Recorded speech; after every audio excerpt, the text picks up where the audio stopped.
ఒక 7 నంబర్లు ఉన్నాయట.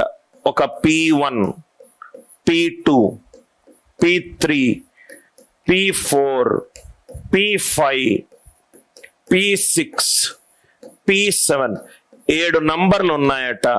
ఈ నంబర్ల యొక్క ప్రోడక్ట్ రైట్, నంబర్ల యొక్క ప్రోడక్ట్ 510 510.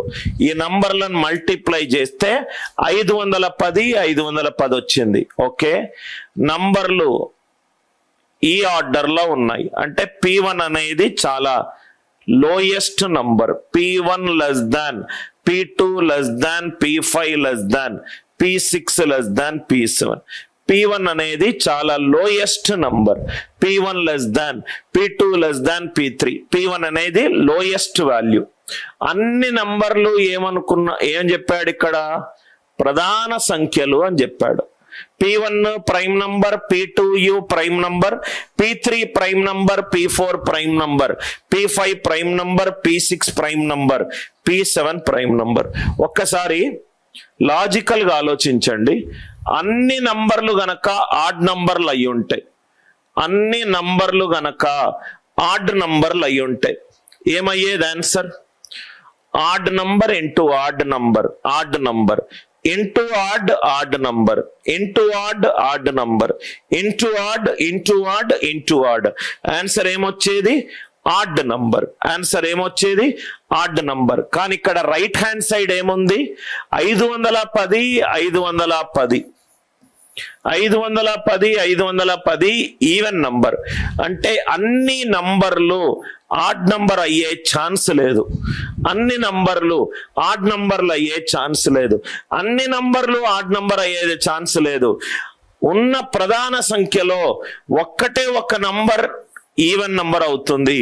ఆ నంబర్ ఏమవుతుంది? 2. ప్రైమ్ నంబర్ లో 2 కంటే మిగతా ఏ నంబర్లు ఈవెన్ నంబర్లు కావు, 2 కంటే మిగతా ఏ నంబర్లు ఈవెన్ నంబర్లు కావు, ఈవెన్ నంబర్లు కావు. కాబట్టి P1 వాల్యూ ఎంత అవుతుంది? 2. P1 వాల్యూ ఎంత అవుతుంది? 2. సార్ P1 ఎందుకు 2 సార్ అంటే ఉన్న ప్రధాన సంఖ్యలో అతి తక్కువ నంబరు మళ్ళీ ఈవెన్ నంబర్ అయి ఉన్నది, ఓన్లీ 2 మాత్రమే. అన్ని ఆడ్ నంబర్లు అయితే కాదు సార్. 1 కంటే మిగతాది ఈవెన్ నంబర్, 2 ఈవెన్ నంబర్లు కావచ్చు అంటే అయ్యే ఛాన్స్ లేదు. ఎందుకంటే ఉన్న ప్రధాన నంబర్లో ఒక్కటే ఒక నంబర్ ఈవెన్, ఆ నంబర్ ఏంటి? 2. 2 ఈవెన్ నంబర్లు, 3 ఈవెన్ నంబర్లు ప్రధాన సంఖ్యలో ఉండదు. కాబట్టి ఆన్సర్ 2. లాజిక్ అర్థమైంది కదా? నేను చెప్పాను మీకు ప్రతి పాయింట్ కి నేను ఒక ప్రాబ్లం వేస్తాను అని. ఇక్కడ మీరు చూసినట్టు అయితే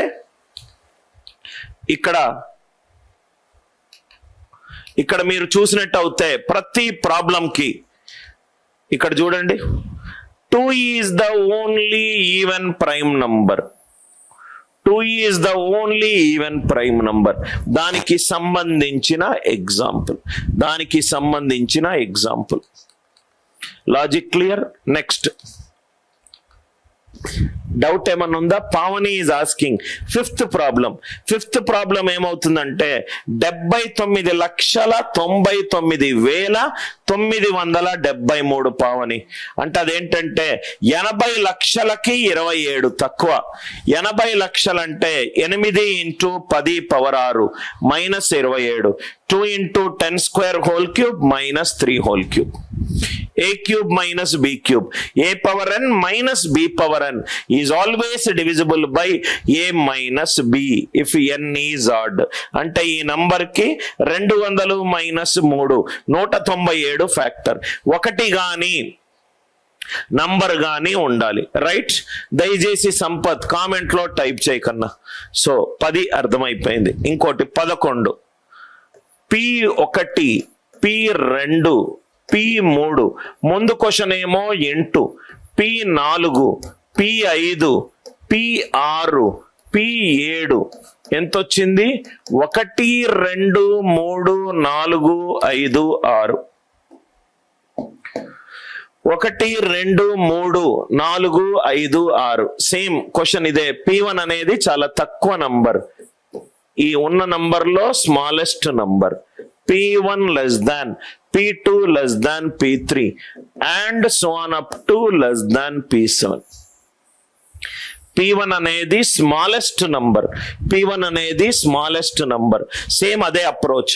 ఎన్ని నంబర్లు ఉన్నాయి? అన్ని నంబర్లు ప్రధాన సంఖ్యలు అన్నాడు సార్. అన్ని నంబర్లు ప్రధాన సంఖ్యలు అన్నాడు. సో అన్ని నంబర్లు ఆడ్ వేసుకుందాం. ఆడ్ వేసుకుంటే ఇది ఆడ్ నంబర్, ఇది ఆడ్ నంబర్, అట్లా మొత్తము 7 ఆడ్ నంబర్లు వేసుకుంటే odd plus odd even number, odd plus odd even number. I'm sorry sir, odd plus odd even number plus odd, answer will be an odd number. 7 నంబర్లను odd number అనుకుంటే నాకు వచ్చే answer ఏంటి? Add number. కానీ question లో ఏమిచ్చాడు? ఇది even number అని ఇచ్చాడు. క్వశ్చన్ లో ఏమిచ్చాడు? ఈవెన్ నంబర్ అని ఇచ్చాడు. క్వశ్చన్ లో ఏమిచ్చాడు? Even number. అన్ని ఆడ్ అయ్యే క్వశ్చనే లేదు. అంటే 1 ఈవెన్ కావాలి. 1 కంటే ఎక్కువ ఈవెన్ అయ్యే ఛాన్సే లేదు. ఎందుకంటే ఉన్న ప్రధాన సంఖ్యలో ఒకటే ఒకటి ఈవెన్ నంబర్. ఈ నంబర్ ఏంటి? 2. ఎంత బ్యూటిఫుల్ గా ఫౌండేషన్ బేస్డ్ క్వశ్చన్. ఇట్లాంటి క్వశ్చన్లు మీరు ఇస్తే పేపర్ టఫ్ అనుకుంటారు. పేపర్ టఫ్ కాదు, ఆ ఫౌండేషన్ స్ట్రాంగ్ గా ఉంటే టకాటక్ లేపేస్తారు సార్. ఇది కూడా బ్యూటిఫుల్ క్వశ్చన్ సార్. చూడండి, P అనేది 51 factorial plus 1. 51 factorial plus 1. 51 factorial అంటే 51, 50, 49 and so on up to 3 × 2 × 1. 51 × 50 × 49 and so on up to 3 × 2 × 1. P plus 1 అంటే 51 ఫ్యాక్టోరియల్ ప్లస్ 2. అంతే కదా సార్? ఇది చూడండి సార్ లాజికల్ గా. 51 ఫ్యాక్టోరియల్ అంటే 51 and so on up to 3 × 2 × 1 plus 2. 3 × 2 × 1 plus 2. ఈ నంబర్ మొత్తం 2 తోటి డివైడ్ అవుతుంది, ఎందుకంటే 2 ఉంది. ఈ నంబర్ కూడా 2 తోటి డివైడ్ అవుతుంది. ఈ నంబర్ కూడా 2 తోటి డివైడ్ అవుతుంది. ఇదేమో ఈవెన్ నంబర్, 2 ఏమో even number. Even number plus even number ఏమవుతుంది? Even number plus even number. Even number 2 కంటే ఎక్కువ ఈవెన్ నంబర్లు ఏమన్నా ఉన్నాయా? లేవు. కాబట్టి P ప్లస్ 1 అనేది ప్రధాన సంఖ్య కాదు. P plus 2 51 factorial 1 plus 2 3. 51 factorial plus 3. 51 factorial అంటే and so on up to 3 × 2 × 1 plus 3. చాలా చూస్తేనే మీకు ఆన్సర్ వస్తుంది సార్. ఈ మొత్తం నంబర్లో ఇది 3 తోటి డివైడ్ అవుతుంది, ప్లస్ ఇది కూడా 3 తోటి డివైడ్ అవుతుంది. 2 నంబర్లు 3 తో డివైడ్ అయ్యేది యాడ్ చేస్తే ఆన్సర్ 3 తో డివైడ్ అవుతుంది. 1 తో గానీ ఉన్న నంబర్ తోటి గానీ డివైడ్ అవ్వాలి, అప్పుడే అది ప్రైమ్ నంబర్. ఇది కూడా కాదు. అట్లా మనము లాస్ట్ నంబర్కి వెళ్తే P plus 50, 51 factorial plus 1 plus 50. ఇది 3 తోటి డివైడ్ అవుతుంది, ఇది కూడా 3 తోటి డివైడ్ అవుతుంది. కాబట్టి అన్నీ కూడా రైట్ ప్రధాన సంఖ్యలు కావు. Answer is no element. Answer is no element. No element will be a prime number. అర్థమైంది కదా sir? No element will be a prime number. ఎందుకు అవుతుందంటే ఇక్కడ ఉన్న ప్రతి నంబర్ అవుట్ సైడ్ కూడా ఉన్నది. 2 2, 3 3, 4 వేసామనుకో 4 కూడా వస్తుంది. ఈ మొత్తం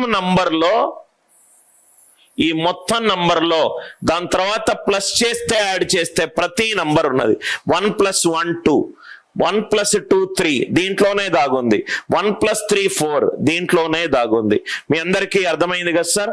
P ప్లస్ 50 అంటే ఇది 51 factorial plus 51. Answer will be perfectly divisible.